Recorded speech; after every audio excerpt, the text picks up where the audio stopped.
বাহিরে যারা কাজ করে সিকুতে, দেখুন বড় মসজিদের সামনে যখন বলদিয়া আসে তখন এরকম দৌড়াদৌড়ি করে তারা চলে যাচ্ছে।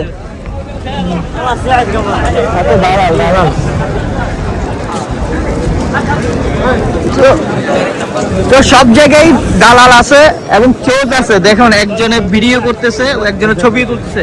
যিনি ছবি তুলতেছে ও হলো বলদিয়া সোর্স, বলদিয়া সোর্স।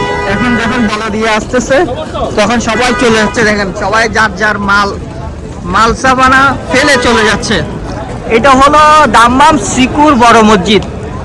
এখানে আগে শোনা যেত এখানে নাকি মানুষের কল্ল কাটতো কি, এটা আমি জানি না, কিন্তু সবার মুখের থেকে শুনছি যে এই মসজিদে নাকি, এই মসজিদের এখানে নাকি আগে বলো দিয়েছিল। দেখুন খেজুর গুলা ফেলে দিচ্ছে, মানে বলো দিয়ে দেশের মানে আপনার বাংলাদেশের সিটি কর্পোরেশন আছে না, দেখেন কতগুলা খেজুর ফেলে তারা চলে যাচ্ছে। তো বাংলাদেশের সিটি কর্পোরেশনের মতোই এখানে বলদিয়ার অনেক পাওয়ার, আপনার দোকানপাট সবকিছু মালসাবানা নিয়ে যেতে পারবে তারা। দেখুন হাজারো মানুষ দেখতেছে এখানে। এই আমার এই ভাইটা এতক্ষণ খেজুর টুকাইছে এখান থেকে, বুঝছেন, এখানে এরকম খেজুর টুকাইছে। এরা ইয়েমেনি দেশ থেকে সৌদি আরবে এসে আপনার খেজুর বিক্রি করে। তো এখন বলদিয়া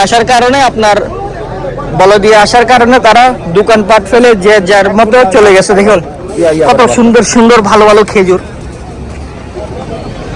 কত সুন্দর সুন্দর ভালো ভালো খেজুর। দেখুন আমিও কিছু কুড়াইয়া নেই, কারণ এই খেজুরের দাম 20 টাকা কিলো, 600 টাকা কিলো, 600 টাকা কিলো এখানে। আর এটা বড় মসজিদ, দেখুন দাম্মাম, দেখুন কত খেজুর পড়ে আছে।